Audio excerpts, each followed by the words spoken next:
Hello, I'm Jim, and welcome to my video on how similar Tagalog is to Spanish. So, firstly, what is Tagalog? So, it's the most widely spoken first language in the Philippines.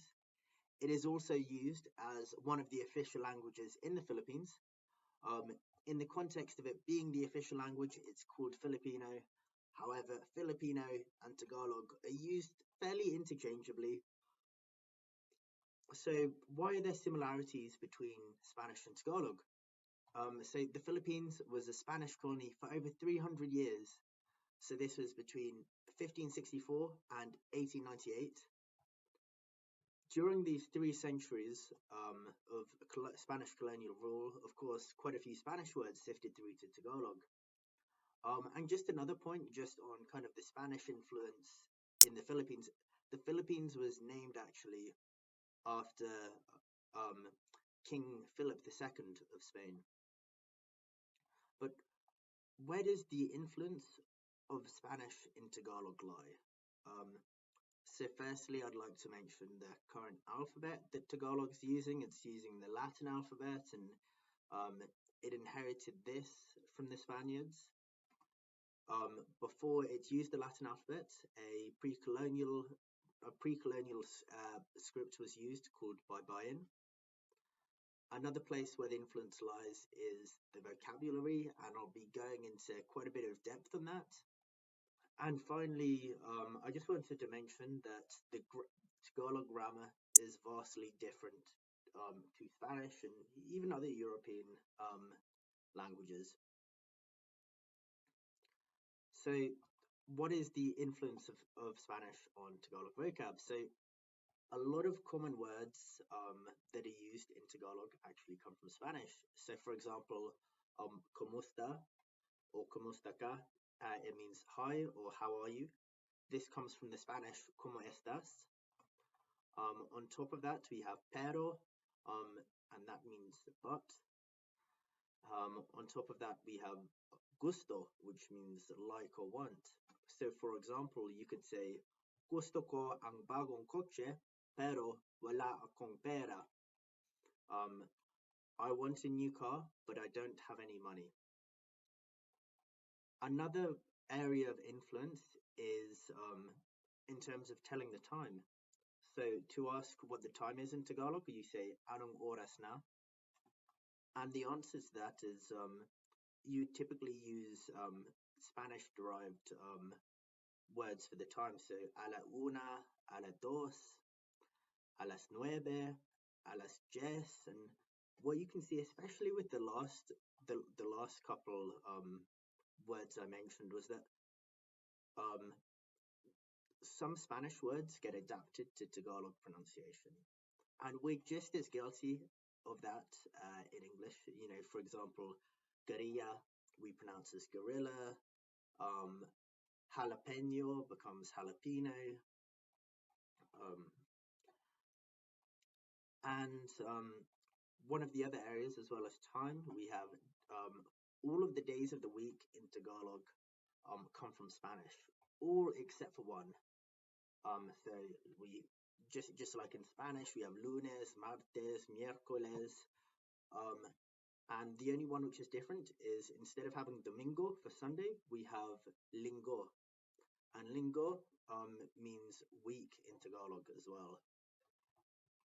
Month, these all come from Spanish as well. So enero, febrero, marzo, abril, etc., etc.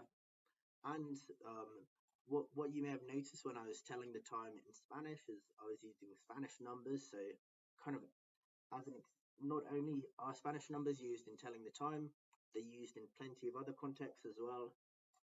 Um, just generally, when you are talking about numbers in Tagalog, you might use a combination of Spanish derived numbers, Tagalog numbers, and also English numbers. Another area of influence is cutlery. So we have a tenedor, a fork, we have a cuchillo, a knife, and finally we have a cuchara, a spoon. On top of this, a lot of items of furniture come from Tagalog. So we have la mesa, meaning table, cama, meaning bed, and silla, meaning chair. And just kind of going back to the initial question of how deep this influence is. So if we just have a look at this chart here, so this was a study by Roger M. Thompson, and according to him, um, Tagalog accounted for the origin of 52% of the words in Tagalog, and Spanish accounted for 13%. And this might be surprising since you might expect that Spanish would have permeated even more deeply into Tagalog. However, this graph on its own does not show us the whole picture because many Spanish words are used very commonly. So, for example, como está, gusto pero, the time and telling numbers. And this chart doesn't really take that into account, but it does just it still is a very useful graph. And another point to mention is that even if there are Spanish-derived words, there are usually deeper Tagalog equivalents. So, for example, numbers, you might use the Spanish-derived terms and say uno, dos, tres, but a lot of the times Tagalog numbers are used, especially in when you're using smaller numbers. So isa, dalawa, tatlo, and there are equivalents for most Spanish numbers in Tagalog, but in Tagalog they tend to take a bit longer to pronounce. And also in terms of there being Tagalog equivalents, there's also Tagalog equivalents for the time, as you can see above. On top of that, in terms of the really commonly used Tagalog words, so like there are also Tagalog equivalents.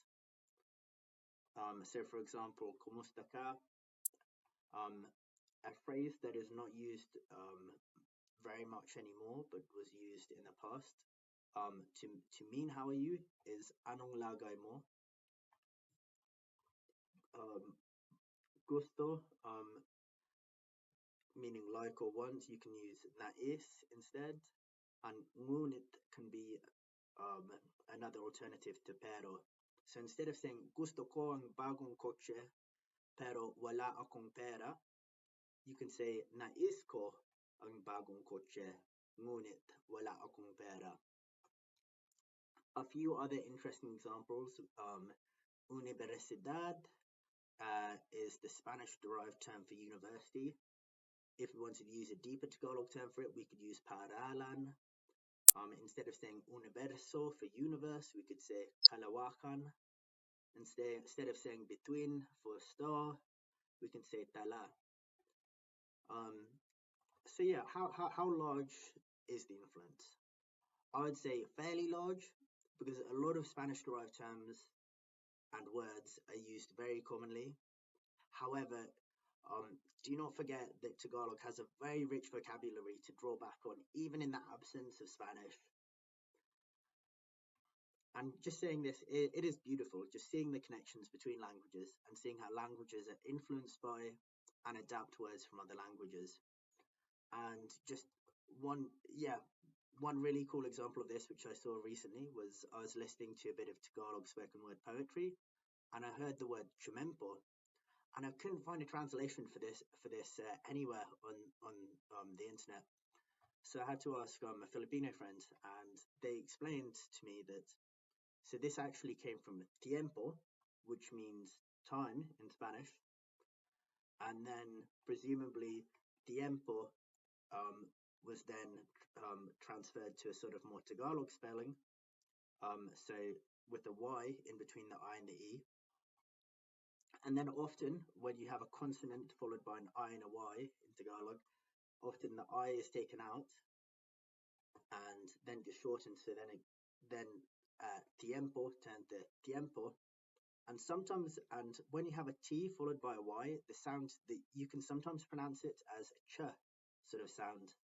So then it turns to chempo.